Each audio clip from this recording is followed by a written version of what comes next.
And so it's finding better coping mechanisms too. And sometimes that's dealing with even mental health, addiction. So making sure that those kinds of things are also rolled into whatever kind of employee wellness program that you're going to give, making sure they have those resources because that's a huge habit to try to break. Yeah, no, and let's dive into some of that because I think this is some of the stuff that just doesn't get talked about, especially around the construction industry that should.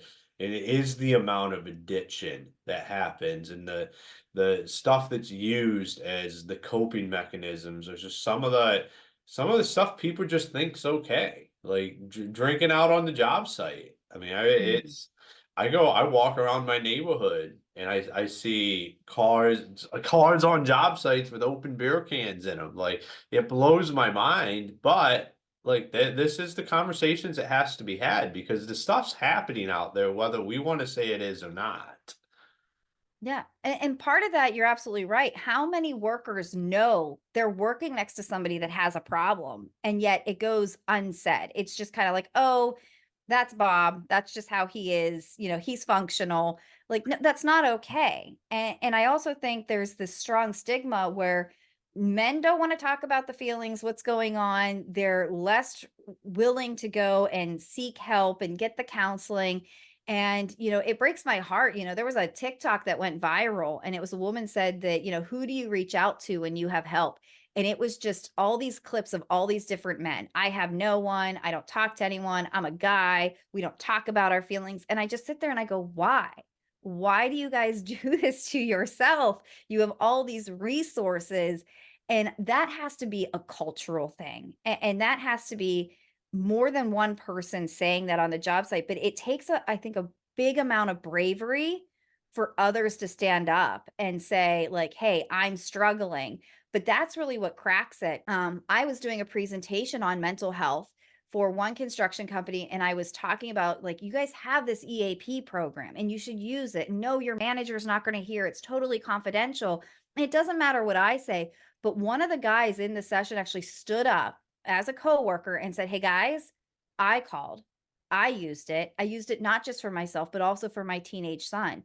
And that was so powerful. And you could actually feel the whole like energy in the room shift. And more people then started to talk. But it takes that one person to be brave to say, "Hey, I'm not okay. Can we talk?" Because as soon as I say I'm not okay and I tell you what's going on, a lot of times the response is, you know what? I'm struggling with the same thing. I'm not sleeping well at night either. You're right. I've been doing the same thing to cope with this.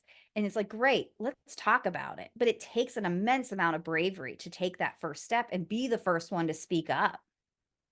Yeah, and not just that, to be the one that provides this stuff at your company and Hmm. be in a position where you're going to open.